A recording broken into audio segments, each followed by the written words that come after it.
Hello once again, everyone, and welcome back to our new Wallerstein series. So I missed it so much that I just had to pick it up again. Now, today, we're going to cover one of the more interesting aspects of Codex Wallerstein, which is that it shows mixed weapons, which is not terribly common to see, especially from the German traditions. You don't usually see that. You usually see this in later period stuff. But either way, today we're going over Messer versus sword. Now, when it comes to Messer versus sword, and by this we do mean longsword or two-handed sword, the thing to be aware of is that we have two different eras of plates, right? And we had them in the longsword section as well, but they matter a little bit more this time around. So, the two different plates are we have two sets of 3 sketches each that are attributed to Albrecht Dürer. If you don't know who Albrecht Dürer is, he was a woodcut artist and painter from the Northern Renaissance in Nuremberg, Germany, and is attributed with a lot of very famous works you may have heard of. But he also often sketched fencers, or sketched even mercenaries, which is other people around, mostly for practice, but there may have also been deeper meaning behind it. So, however, he himself was not necessarily a fencer. The other set we have is from much earlier, very different art style, and has text associated with it. So we're going to go over first series of sketches, then the 2 text techniques, then we're going to go over the second series of sketches in our series of videos. So for this first 3 sketches, and if you look on the Wiktenauer article, we're going just in order of them being. We have 3 parries, as it were. We don't have any initial guards, we don't have any context for them, we have no text associated. We just have 3 instances of a man blocking against an incoming longsword with a messer. So for sake of, let's go ahead and go over how I think they got there. So he is going to, of course, be using the two-handed grip, and his most natural attack is going to be to pass forward with a cut delivered at my head, as he has leverage. Range, I actually have a little bit more range than him, but I can't ignore his cuts at any point, pretty much. So that's what I'm going to be dealing with. For our first action, what we're going to do is we see that the figure has gathered his feet together, relatively close, and he is blocking with the flat above his head. Now, to get to this position, I'm going to go ahead and say we're probably in a form of open stance, as it were. We see this position in the Messer section of Codex Wallerstein, so we can assume that it carries over. So, when he cuts in for me, I'm going to gather my feet up together to reinforce. I'm going to lift my sword, gripping the back of my sword, which is the spine, so I don't have anything to worry about getting cut, and I'm catching that on the flat. And that's actually where our sketch ends. Now, from here, while we don't have any specific actions that we're told to do, we can, of course, speculate. So let's look at what you might want to do from here. So when it comes to catching things in the armed hand, as he cuts, right? Once I catch myself up, from here, I need to choose a side to transition to. Now, if I wanted to transition to the inside, I would not recommend this, as the only thing at that point that I have is my pommel, and he can very easily move his hands over and has a lot more strength than me. In this case, he's actually got my arm in a hand slice. So we don't want to go there, right? Whereas normally we might consider it with messer on messer. Okay, so let's go to the outside instead. So we're here, he cuts, I catch, I'm going to transition inward. Now, he does still have more leverage than me, but now he's having to direct his arms across themselves, which means he loses out on quite a lot. Gives me a much better chance to deliver my thrust or any other technique. So, for example, we have a couple different techniques from there that we see from other Messer sources. We have, of course, the thrust, we have shucking, we can throw the pommel, we can throw the Morschlag, we can do all sorts of different things. You know, we got a bunch of different options. From there, I could also transition to arm wraps or things of that nature. So to show that real quick, he cuts, catch. I can try and take his sword away from him at this distance, or just lock it up in time for me to do something. So I have options, basically. But that's going to be our first parry. Now, from there, our next parry we're going to see is a little bit more complicated.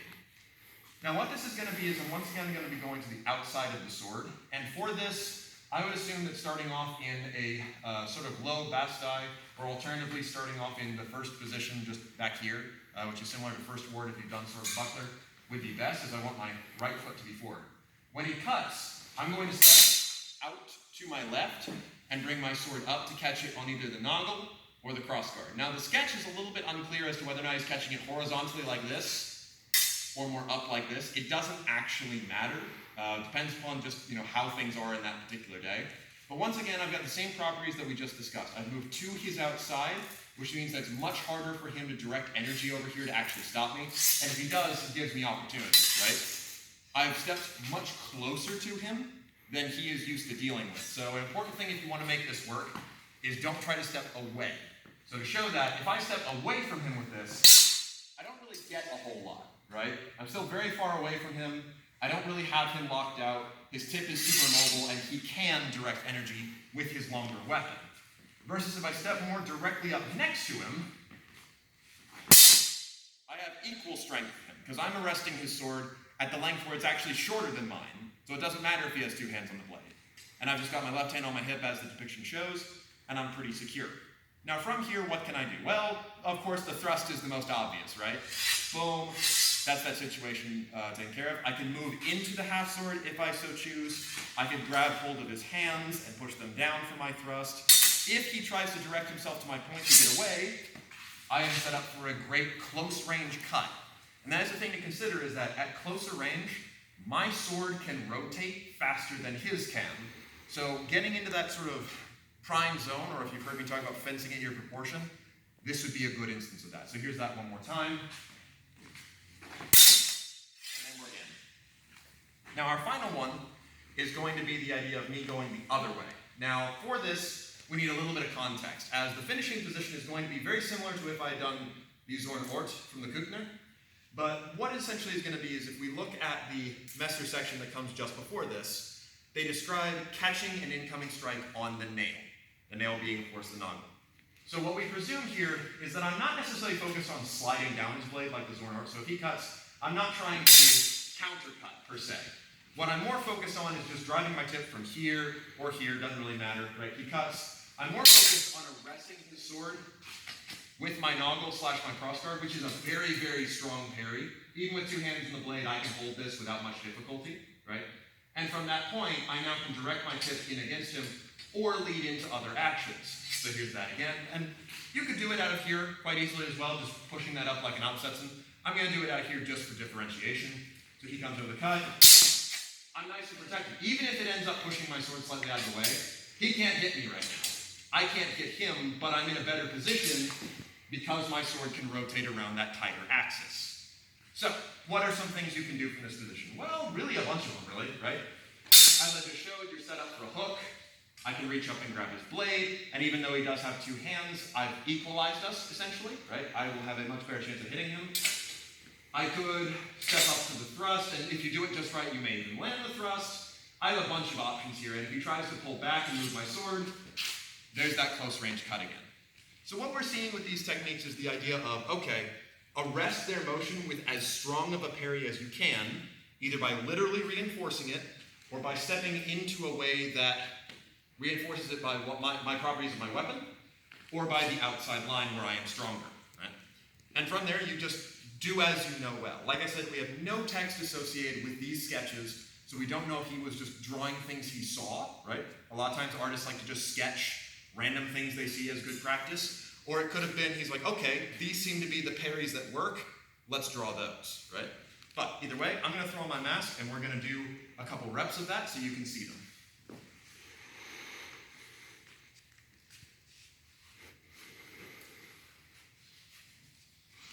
All right, so starting off with our first one.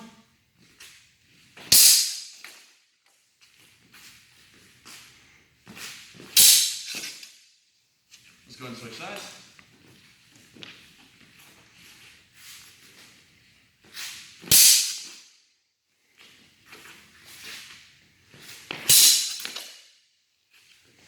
Okay, now we'll move into our second one. No problem, if I don't manage to nail the parry in a way I want to, I'm still not in danger.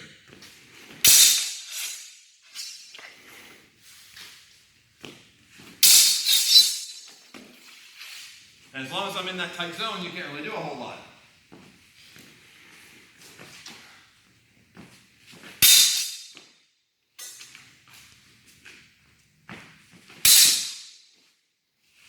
And now the final one.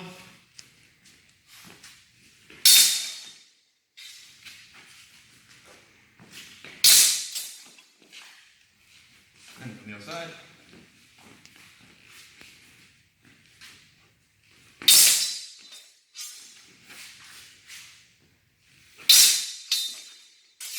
And one more.